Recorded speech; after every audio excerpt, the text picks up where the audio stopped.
Hi everyone, Chithany Town Tano here, the internet's busiest music nerd.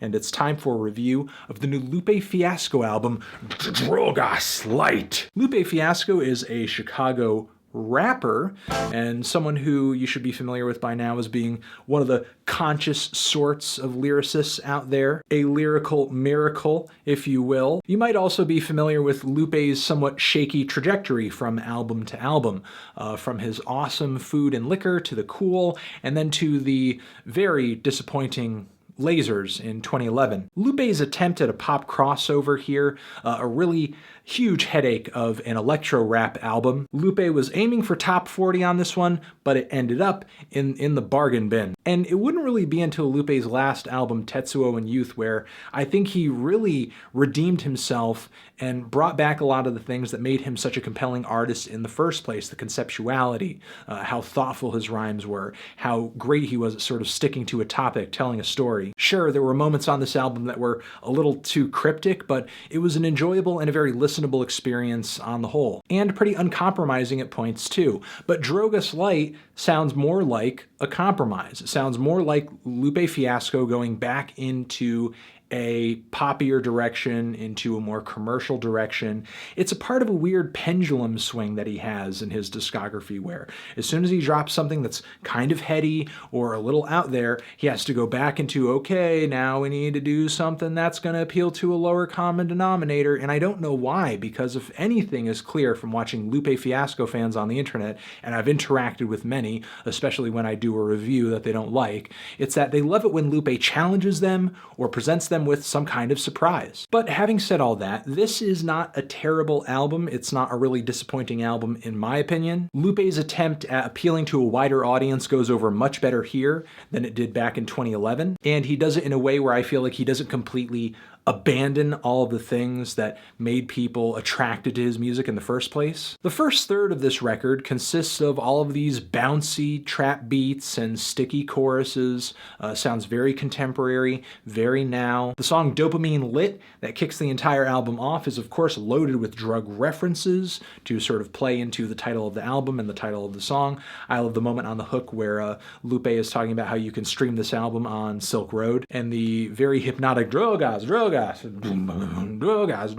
hook is really a great earworm. Then with the song Jump, one of the lead singles from this album, another banger beat, hard-hitting, and we have a story song here. Lupe is hilariously strong-armed by a female street rapper into sort of boosting her career, writing raps for her, procuring instrumentals for her. There's a feature on here from an artist who I believe is named Jizzle. She does a fantastic job of kind of personifying this rapper who Lupe has been talking about for the entirety of the song. It's one of his best tracks that I think he's released in a while, as far as a song that has a story, has a strong narrative to it. The song Made in the USA is a banger with a message. It's powerful, it's immense, it's tense. I love the somber and very epic vocal harmonies hanging in the background. The strings working into the track, what sound like strings, are really great too. Lupe lyrically is mentioning and diving into all of these things, the cracks, the underbelly of the country, the drugs, the gangs, the violence, the racism, the police, the system at large really.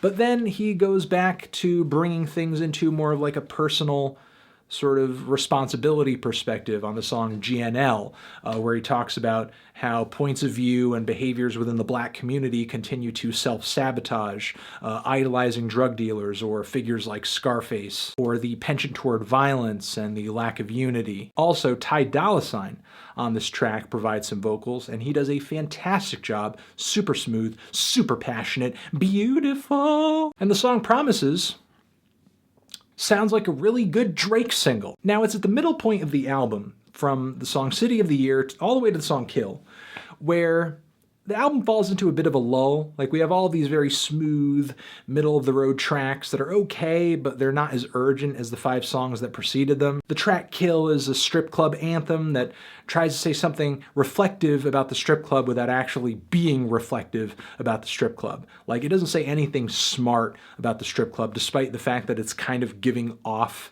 that vibe, it's giving off that air, and there have been much smarter tracks on this topic in my opinion. City of the Year and the High interlude are head nodding, they're passable, but there's nothing all that memorable about them. And the song Tranquilo, obviously an overt drug reference there, which features Rick Ross and Big K.r.i.t, is just such a mess of a track. It's kind of disheveled, unorganized. It's not the best use of these features, not only because Rick Ross does nothing whatsoever to enhance Lupe's verse that he kicks the album off with, because it's so positive, it's so uplifting. He's rapping about nutrition, he's rapping about friendship, he's rapping about being a good person. Then Rick Ross comes in and does his usual kingpin shit, and it's like the track just loses the narrative.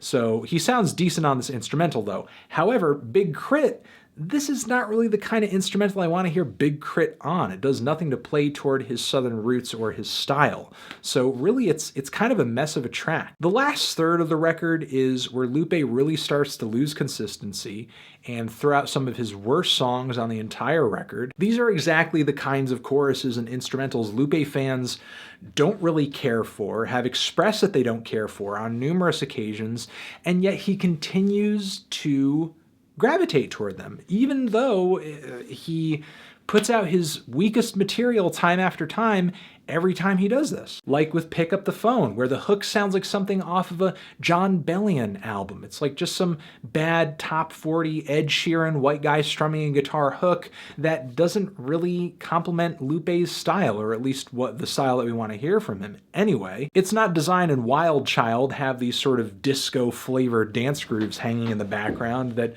I don't know what audience Lupe sort of has in mind for these songs. It's like he's producing tracks for a dance floor that doesn't exist. Not only that, but these songs just seem kind of out of touch with reality, out of touch with the musical tone of 2017, out of touch with the social tone of 2017, out of touch with the tone of the rest of the record, honestly. The closer is at least likable. Lupe writes this track about how when you're down on your luck, when you're at your worst, who's gonna be there to help you? Your mama. It's your mama who's gonna be there to help you. It's your mama who's gonna love you unconditionally. And I like Lupe sort of writing this endearing track about that. And he does it in kind of a very funny, tongue-in-cheek way. Like he puts together a point, he puts across a point without sounding too preachy or overly emotional. I love the point in the song where Lupe is talking about a mama, the listener's mama, saying, hey, turn that down, I don't want to hear that, da da da da da. But then the response is, but they wrote this song for you, mama. It was definitely one of the funnier and cuter moments on the song. It was definitely a heartfelt finish to the record. It left the album on somewhat of a high note, even though there were corny moments on the track where he's like, you know, saying, oh, you better love your mama more than your car, because mamas love being compared to vehicles. But having said all that, it did at least somewhat save the finish of the record. You know, overall, this is a decent album. It had a great start, really consistent, well written, smart, well produced beginning. But then, you know, the thing really lost steam in the second third, and then in the last third, Lupe completely gave up on consistency. So it is kind of a mixed bag, but at least a somewhat admirable attempt at creating, again, you know, another commercial project, a more wider appealing project for Lupe Fiasco, because I know if he lets his artistic and his conceptual whims get a hold of him and take them wherever they want to take them, he will do like a really weird, hard concept record that even it will be difficult for his fans to swallow. So, you know, in a way, I do sort of get that he may use projects like this as a bit of a release or a bit of a break from doing something like that, because a record like Tetsuo Youth, I can imagine, takes a while to sort of drum up, not only in your head, but sort of actually execute and record. So maybe this is a little breezier, a little less stress, a little less obligation, but still, you know, very listenable. I'm feeling a decent to strong 6 on this thing. Transition. Have you given this album a listen? Did you love it? Did you hate it? What would you rate it? You're the best, and what should I review next? Hit the like if you like, please subscribe, and please don't cry. Just leave an angry comment if you're angry, okay? All sorts of other links next to my head. If, you know, you want to watch another video, subscribe to the channel, official website too. Lupe Fiasco, DROGAS Light for forever.